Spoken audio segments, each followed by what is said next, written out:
Hello and good morning all my dear students. How are you all? I hope all of you are doing well. So students, in our previous class of economics, we have started a new chapter of your book, that was chapter number 9 of Indian economics. Right, we have started chapter number 9, that is environment and sustainable development. Until yet we have discussed the meaning and functions of environment. We have also discussed the reversal demand supply relationship, which is causing environmental crisis in the economy. We have understood the meaning and reasons of environmental crisis as well. Now today we will discuss some of the major issues of Indian environment which we are facing. Although these are the issues which are faced at overall world level, but we have to discuss all these issues as regard with India. So number one is related with global warming. Global warming क्या है आप सबको पता है. Class 10th तक you have submitted some projects also. Global warming पे आपने इसको डिटेल स्टडी कर रखा है और आपने इस पे कुछ प्रोजेक्ट फाइल और कुछ प्रेजेंटेशंस भी कर रखे होंगे, राइट. तो देखिए इसी को हमें ओवरव्यू लेना है इसका एक बार वापस से.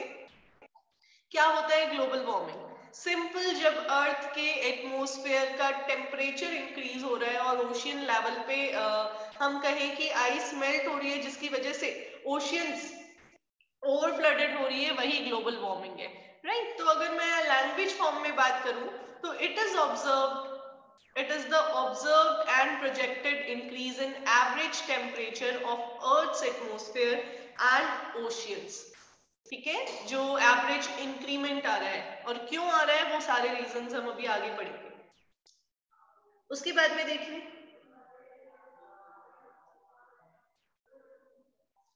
during the past century the atmospheric temperature has risen by 0.6 degrees Celsius and sea level has risen several inches. ये जो इंक्रीमेंट आ रहा है हमारे एटमॉस्फेरिक टेम्परेचर में उसकी बात कर रहे हैं. वैसे इसको फ़ारेनहाइट में मेजर किया जा रहा है 1.1 डिग्री फ़ारेनहाइट, बट हम सेल्सियस यूज करते हैं तो उस टर्म्स में अगर देखें it will be 0.6 degree Celsius. Now causes of global warming. तो देखिए global warming is due to increase in greenhouse gas concentrations like water vapour, carbon dioxide, methane and ozone in the atmosphere. Atmosphere में कुछ greenhouse gases का concentration increase होने की वजह से global warming बढ़ता जा रहा है और ये सारा इंक्रीज हो रहा है ड्यू टू आवर लाइफस्टाइल. जैसे लाइफस्टाइल हम प्रेफर कर रहे हैं, हम डिफॉरेस्टेशन कर रहे हैं, कार्बन डाइऑक्साइड को इकोनॉमी में बढ़ाते जा रहे हैं और कोल और इससे रिलेटेड प्रोडक्ट यूज कर रहे हैं जिससे ये green house gases concentration increase हो रहा है और हमारे एटमॉस्फेयर पे प्रेशर इंक्रीज हो रहा है और उससे ग्लोबल वार्मिंग हो रही है. Among factors that may be contributing the global warming, some are explained below. Number one, burning of coal and petroleum products. Sources of carbon dioxide, methane and nitrous oxide, ozone etcetera. कुछ ऐसे petroleum और कोल related products हैं जिनकी factories में और industrial production के time पे burning हो रही है और जिस वजह से ऐसी गैसेस निकल रही है जो हमारे एटमॉस्फेयर को हार्म कर रही है. नंबर टू देखिए deforestation.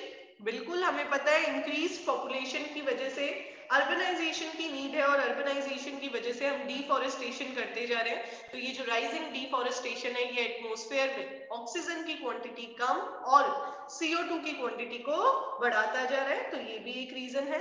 Next, methane gas released in animal waste. Animal waste से जो मीथेन गैस निकलती है उससे भी ग्लोबल वार्मिंग हो रहा है. And next, increased cattle production which contributes to deforestation, methane production and use of fossil fuels. Cattle production पढ़ा था ना आपने, इंडिया की कैटल पॉपुलेशन लार्जेस्ट है, हमने ये रूरल डेवलपमेंट वाले चैप्टर में पढ़ा था, राइट. तो ऐसे में जो कैटल प्रोडक्शन बढ़ता जा रहा है वो एक तरफ इनकम तो लेके आ रहा है आपके लिए, लेकिन इनकम के साथ साथ ग्लोबल वार्मिंग का भी एक रीजन बनता जा रहा है.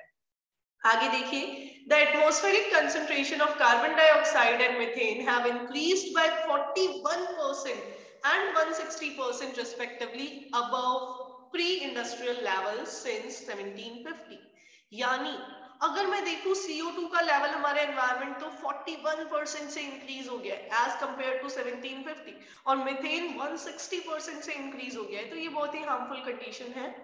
Now main effects of global warming, number one is very well known, melting of ice. Ice is melting worldwide, especially at Earth's poles. It has led to a steep rise in sea level and coastal flooding. ये आप सबको बहुत अच्छे से पता है, इसी पे हमने जनरली प्रोजेक्ट्स बनाए होंगे. नेक्स्ट देखिए, नेचुरल डिजास्टर्स. कुछ नेचुरल डिजास्टर्स भी आ रहे हैं, ठीक है, जैसे कि हरिकेन्स की बात कर लीजिए या अदर ट्रॉपिकल स्टॉर्म्स की बात कर लीजिए. तूफानी हवाएं चलती है और जो ओशियन और सी वाटर बॉडीज के आसपास के एरियाज है वहां पे ऐसे नेचुरल डिजास्टर्स काफी ज्यादा आने लगे हैं क्योंकि ग्लोबल वार्मिंग से वाटर लेवल्स अप हो गए हैं. Number 3, tropical diseases. कुछ ट्रॉपिकल डिजीजेस भी फैल रही है जैसे कि मलेरिया हो गया. इसके अलावा आप बात कर लीजिए कॉलरा की, डेंगू की या फिर चिकनगुनिया की, है ना. ऐसी और बहुत सारी वाटर रिलेटेड डिजीजेस फैल रही है. Effect on animals. Thousands of species ऐसी है जो डेंजर में है एक्सटिंक्ट होने की. कुछ तो एक्सटिंक्ट हो चुकी है और कुछ इस डेंजर में है कि वो बहुत जल्दी एक्सटिंक्ट हो सकती है, हो जाएंगी. अगर ग्लोबल वार्मिंग बढ़ा तो अर्थ का टेम्परेचर उनके अकॉर्डिंग नहीं होगा और ऐसे में वो स्पीसीज सफर करेगी. And effect on seasons. Global warming has led to a shift in cycle of seasons as summers are getting unusual longer than winters. Right? But इस बार winters थोड़ी सी proper आई है बेसिकली बात करें तो. अदरवाइज हमने देखा है कि ठंड आजकल कम पड़ने लग गई है और टेम्परेचर बढ़ने की वजह से समर सीजन हमें ज्यादा फेस करना पड़ता है और अक्टूबर तक भी कंडीशन ऐसी होती है कि टेम्परेचर बहुत हाई रहता है. नेक्स्ट, फर्स्ट प्रॉब्लम कवर हो गई है. सिंपल सी प्रॉब्लम थी ग्लोबल वार्मिंग, आप सबने ऑलरेडी डिस्कशन कर रखा है. अभी हमने सिंपल इसका ओवरव्यू लिया है. आपके सिलेबस में ये केवल इतना ही है. सेकेंड भी आपको पता है, ओजोन डिप्लीशन. ओजोन लेयर का डिस्ट्रक्शन जो है वो ओजोन डिप्लीशन है, राइट. और इससे सबसे बड़ी डिजीज जो होती है वो है स्किन कैंसर. आपने देखा होगा आजकल तो जो सनस्क्रीन्स भी आ रही है, जो अलग अलग बॉडी लोशंस आ रहे हैं हमें प्रोटेक्शन देने के लिए बॉडी को, वो भी यही कहते हैं कि क्योंकि ओजोन डिप्लीशन की वजह से यूवी रेडिएशंस आ रही है तो आप अपनी स्किन को प्रोटेक्ट करिए. तो अगर हम रिलेट करने की कोशिश करें तो हमें पता चल जाएगा कि हाँ, ओजोन डिप्लीशन का डायरेक्ट इंपैक्ट हो रहा है हमारी स्किन पे, हमारी बॉडी पे. तो देखते हैं क्या है ozone depletion. Just have a look. Ozone depletion refers to destruction of ozone in the ozone layer due to presence of chlorine from man-made chlorofluorocarbons and other forces. ये आपको पता ही है, क्लोरोफ्लोरोकार्बन्स बेसिकली रेफ्रिजरेटर्स में या ACs में जो use किया जा रहा है, कितना वो हार्मफुल गैस हमारे एनवायरनमेंट में इंजेक्ट करता है और उससे हमें कितना नुकसान हो रहा है. कॉज ऑफ ओजोन डिप्लीशन की बात करें तो it is caused by high level of chlorine and bromine compounds in stratosphere. The origin of these compound is, ये कंपाउंड्स आ कहां से रहे? क्लोरीन का या ब्रोमाइन की अगर मैं बात करूं तो ये कंपाउंड्स आ रहे हैं बेसिकली CFC की वजह से, क्लोरोफ्लोरोकार्बन की वजह से. और ये यूज किया जा रहा है कूलिंग सब्सटेंसेस में जैसे कि एसी और रेफ्रिजरेटर्स में, ठीक है.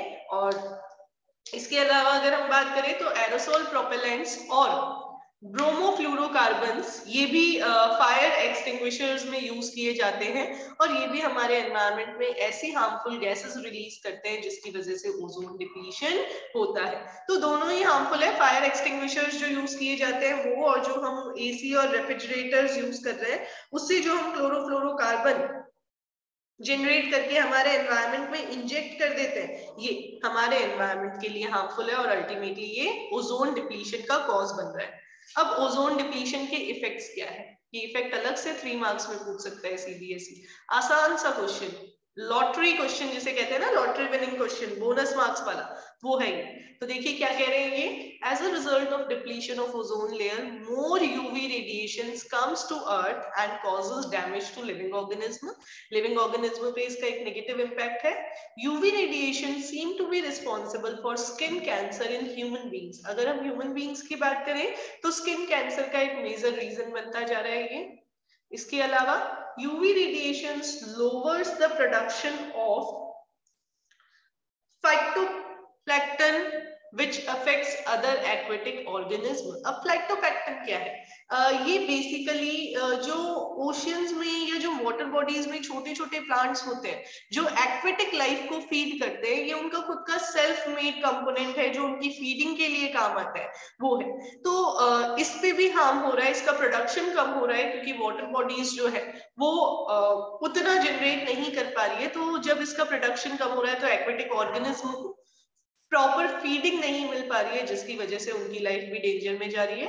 And UV radiations can also influence the growth of terrestrial plant. Terrestrial plants जो होते हैं उनकी भी प्रोडक्शन को, उनकी भी ग्रोथ को इन्फ्लुएंस कर रहा है, तो ये भी एक हार्मफुल इफेक्ट है। तो तीनों इम्पैक्ट आपको ध्यान रखने हैं, ठीक है। लिविंग ऑर्गेनिज्म पे इम्पैक्ट बताने हैं तो ध्यान रखिएगा ये। अब देखिए मॉन्ट्रियल प्रोटोकॉल, क्या किसी को पता है इसके बारे में? क्या कभी आपने इसके बारे में डिस्कशन किया है? जब 10th में 9th में आपको ग्लोबल वार्मिंग पढ़ाया गया, क्या कब तब ओजोन डिप्लीशन या ग्लोबल वार्मिंग में कभी इसका डिस्कशन आया? यस राहुल। रियो प्रोटोकॉल जैसा ही ये भी था, इसमें बिल्कुल कुछ स्टैंडर्ड्स डिसाइड किए थे प्रोटेक्शन के। बिल्कुल सही, कुछ स्टैंडर्ड्स डिसाइड किए थे वर्ल्ड लेवल पे जो फॉलो किए जाने हैं, जो फॉलो किए जाने हैं ताकि हम जो ये एनवायरमेंटल डिग्रेडेशन की तरफ बढ़ते जा रहे हैं उसको रोक सके, पर्यावरण मित्र बने यानी एनवायरमेंट फ्रेंडली काम करें, उसके लिए कुछ स्टैंडर्ड्स बनाए जाते हैं। तो वैसा ही एक मॉन्ट्रियल प्रोटोकॉल है, देखिए उसके बारे में पढ़ते हैं क्या कह रहे हैं ये।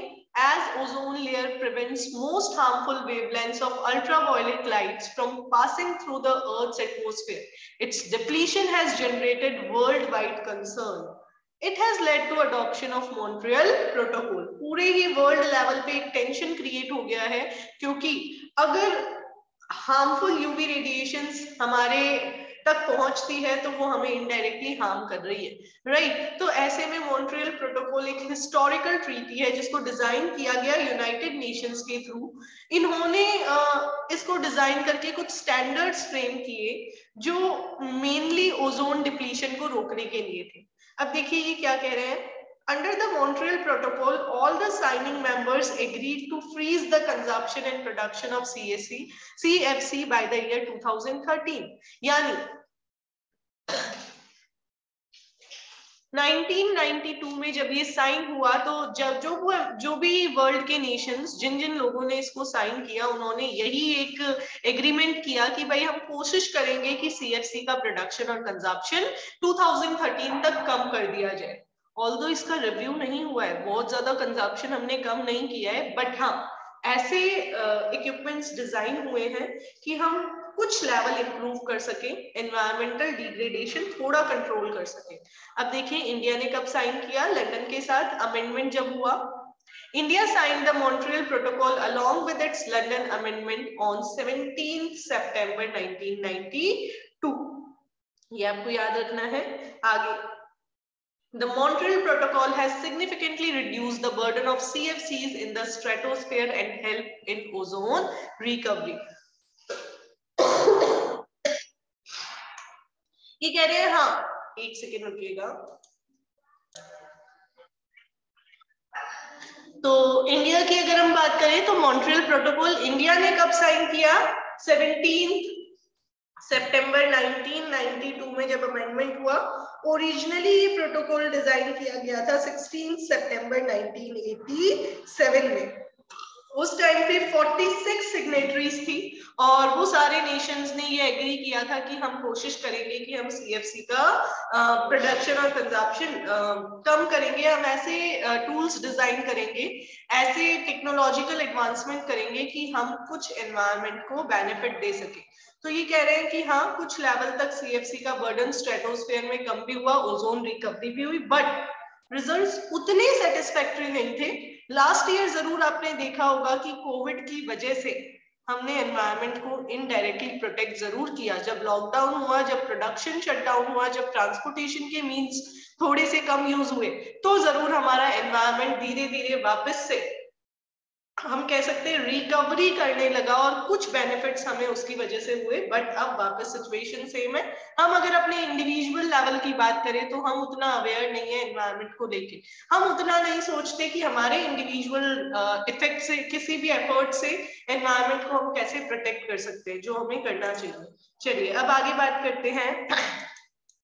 Paryavaran means environment and Mitra means friend. We already know this, and the time has arrived for us to become Paryavaran Mitra, यानी कि अब वो टाइम आ गया है जब हम इको फ्रेंडली, एनवायरमेंट फ्रेंडली या पर्यावरण मित्र होके सोचें। जब भी हम कोई काम कर रहे हैं तो हम ये सोचें कि इसका एडवर्स इफेक्ट हमारे दोस्त यानी एनवायरमेंट पे क्या होगा, क्योंकि एनवायरमेंट है तो हम हैं और एनवायरमेंट रहेगा तो हमारी फ्यूचर जनरेशंस रहेंगी। सॉरी, चलिए आगे देखिए। स्टेट ऑफ इंडियाज एनवायरनमेंट, थोड़ी सी ज्योग्राफी रिकॉल करवाई जा रही है आपको यहाँ पे, बिकॉज इकोनॉमिक्स एसएसटी का पार्ट था ना। तो यहाँ पे देखिए आपको इंडिया के ज्योग्राफिकल कंडीशन के बारे में पहले बता दें कि इंडिया में कहाँ क्या क्या है, कैसे हम ओशियन से, रिवर से, माउंटेन से घिरे हुए हैं, तो वो बता रहे हैं। देखिए क्या लिखा हुआ है। India has abundant of natural resources in terms of rich quality of soil, hundreds of rivers and tributaries, lush green forest, plenty of mineral deposits etc. ये हमें already पता है, हमारे पास resources की nature की तरफ से कोई कमी नहीं है। The black soil of Deccan Plateau is particularly suitable for cultivation of cotton, leading to concentration of textile industries in this region. सबसे ज़्यादा famous यही industries हुई थी हमारी, right? इसके बाद बात करें the Indo-Gangetic plains spread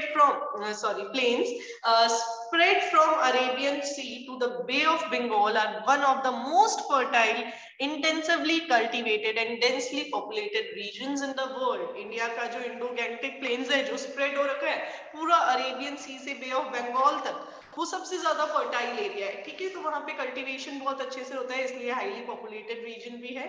next,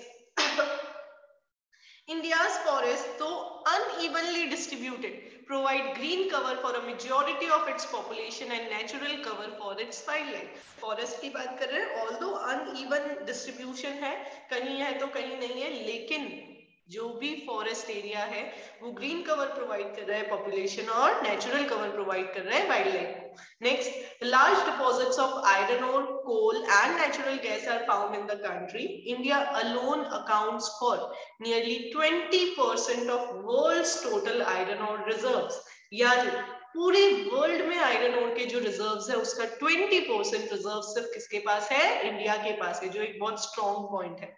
next, bauxite, copper, chromate, diamond, gold, lead, lignite, ये अलग अलग जो हम बात करें रिसोर्सेज हमारे पास अवेलेबल है कंट्री के डिफरेंट डिफरेंट पार्ट्स पे। बट देखिए यहाँ पे क्या कह रहे हैं ये, developmental activities in India have resulted in pressure on its finite natural resources beside creating impact on human health and well-being। एक नेगेटिव इम्पैक्ट जरूर हो रहा है, और यहाँ पे भी आप एक डायक्टोमी पढ़ेंगे, बहुत ही स्ट्रेन से कॉन्ट्रास्ट सिचुएशन पढ़ेंगे। तो देखिए क्या कह रहे हैं ये नीचे, India's environmental problem pose a dichotomy, contrast between two things that are represented as being entirely different. क्या क्या? Number one, poverty is causing environmental degradation, यानी यहाँ पे ये क्या contrasting situation बता रहे हैं कि क्योंकि हमारे नेशन में पॉवर्टी है इस वजह से भी एनवायरमेंटल डिग्रेडेशन हो रहा है, और रिच लोग हैं उस वजह से भी हो रहा है, यानी both the poor section as well as the rich section, wealthy section of the society, both are causing environmental degradation. कैसे? देखिए, poverty is causing environmental degradation through cutting down of trees, overgrazing of animals, pollution of water resources, encroachment into forest land etcetera. Encroachment का मतलब है forest land पे कब्जा करके वहां पे अपने छोटे छोटे टेंट लगा के रहना। तो ये कह रहे हैं पॉवर्टी भी एनवायरमेंटल डिग्रेडेशन कॉज कर रही है, क्योंकि वो फ्यूल वुड के लिए ट्रीज को कट कर देते हैं, एनिमल्स की ओवरग्रेजिंग करते हैं, वाटर रिसोर्सेज को पोल्यूट कर देते हैं, वहीं पे नहाना, वहीं पे क्लोथ्स वॉश करना, यूटेंसिल्स वॉश करना, है ना। और इसके अलावा फॉरेस्ट लैंड पे कब्जा करके वहां पे अपने छोटे छोटे पेवमेंट, छोटे छोटे घर बनाने की कोशिश करते हैं। तो ये भी एनवायरमेंटल डिग्रेडेशन कर रहे हैं। और अब वेल्दी लोगों की बात करते हैं, तो देखिए, affluence in living standards is causing environmental degradation, ये भी अपोजिट है। एक तरफ हमने पढ़ा पॉवर्टी डिग्रेडेशन कर रही है, तो इसका मतलब अगर लोग वेल्दी होंगे तो एनवायरमेंटल डिग्रेडेशन नहीं होना चाहिए, लेकिन फिर भी हो रहा है। तो देखिए कैसे हो रहा है। Affluence in living standards is causing environmental degradation because with affluence the demand for goods and services increases. हमारे consumption patterns affluent हो जाते हैं, right? Higher demand necessitates the need for increase in production. For increasing the production, the demand for finite natural resources increases. It raises the it raises the pollution resulting from more vehicles and industries. क्योंकि wealthy लोग हैं तो उनकी demand बहुत ज्यादा है, high demand की वजह से हाई प्रोडक्शन अगेन क्या लेके आता है, एनवायरमेंटल इश्यूज लेके आता है। तो ये हमने पढ़ा एक सिंपल सी, आपको ये चीजें लर्न करनी पड़ेगी। इंडिया के एनवायरमेंट पे सबसे ज्यादा चांसेस बनते हैं क्वेश्चन आने के। अब देखिए few more challenges India's environment पे, तो बहुत सिंपल है ये भी। Air pollution, water contamination, soil erosion, deforestation, wild life extension, ये सारे एनवायरमेंटल कंसर्न्स इंडिया के जो हैं वो आपको ऑलरेडी पता है। तो देखिए वन बाय वन हमें क्या क्या पढ़ना है। सबसे पहले लैंड डिग्रेडेशन, क्वेश्चन कैसे आ सकता है 2 मार्क या फिर 4 मार्क में। लैंड डिग्रेडेशन के बारे में, फिर डिग्रेडेशन ऑफ फॉरेस्ट यानी डिफॉरेस्टेशन के बारे में, then soil erosion, then biodiversity loss, water pollution, air pollution. सारी चीजें ऐसी है जिसपे मैं केवल ओवरव्यू दूंगी, आपको रीडिंग करनी है, क्योंकि ये बच्चों आप जब बचपन से पढ़ते आ रहे हैं, राइट। तो लैंड डिग्रेडेशन, सॉइल की और लैंड की क्वालिटी खराब हो जाना, बेसिकली सॉइल की, वाटर की, वेजिटेशन कंडीशंस खराब हो जाना, और ये सब खराब होता है ह्यूमन एक्टिविटीज की वजह से। जब हमारी लैंड की फर्टिलिटी लो हो जाती है क्योंकि हम उस लैंड का या तो ओवर यूज कर रहे हैं या ऐसी ह्यूमन एक्टिविटीज परफॉर्म कर रहे हैं कि लैंड की क्वालिटी डिग्रेड हो रही है, तो वही लैंड डिग्रेडेशन है। अब देखिए क्यों होता है ये, पहले तो उसके बारे में बता रहे हैं, फिर कॉजेस अलग से बता रखे हैं। It occurs through natural and man made processes of wind erosion, water erosion and water logging. You already know about wind erosion, water erosion, etc. Now in India, land suffers from different types of degradation. अलग-अलग degradation है, mainly because of unstable use and inappropriate management practices. जहां भी proper management नहीं होगा वहां कभी भी proper काम नहीं हो सकता, तो वही इंडिया के साथ है। ठीक है, इनअप्रोप्रिएट मैनेजमेंट प्रैक्टिसेस है, अनस्टेबल तरीके से यूज है जिसकी वजह से लैंड डिग्रेडेशन हो रहा है।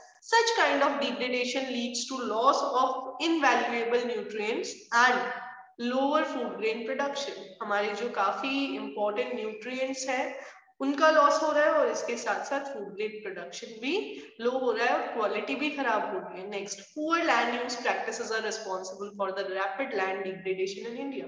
अब वापस कॉजेज ही बता रहे हैं, ये तो बता दिया मेनली किस वजह से लैंड डिग्रेडेशन होता है, कुछ फैक्टर्स बता दिए, तो ये टॉपिक को आप कंबाइन भी कर सकते हैं। देखिए, loss of vegetation due to deforestation, you already know, overgrazing, poverty की वजह से प्रेशर बढ़ रहा है, ओवरग्रेजिंग, लाइवस्टॉक का कैरिंग कैपेसिटी से ज्यादा ग्रेजिंग करना, ये भी हार्मफुल है लैंड के लिए। एनक्रोचमेंट इनटू फॉरेस्ट लैंड, अभी अभी हमने डिस्कस किया था। Non adoption of adequate soil conservation method, soil conservation measures adopt नहीं किए जा रहे, इवन आफ्टर हैविंग नॉलेज हम यूज नहीं कर रहे ऐसे मेजर्स जो हमें अप्लाई करने चाहिए। हमें लग रहा है करंट नीड तो फुलफिल करो, बाद की बाद में देखेंगे, तो ये बड़ा ही हार्मफुल है। Next, unsustainable fuel wood and fodder extraction, वापस वही बात है। कुल मिला के हमारी कहानी कैसी है कि हम अपने बारे में सोच रहे हैं, सेल्फिश हो गए हैं, तो वही ये Give me a second.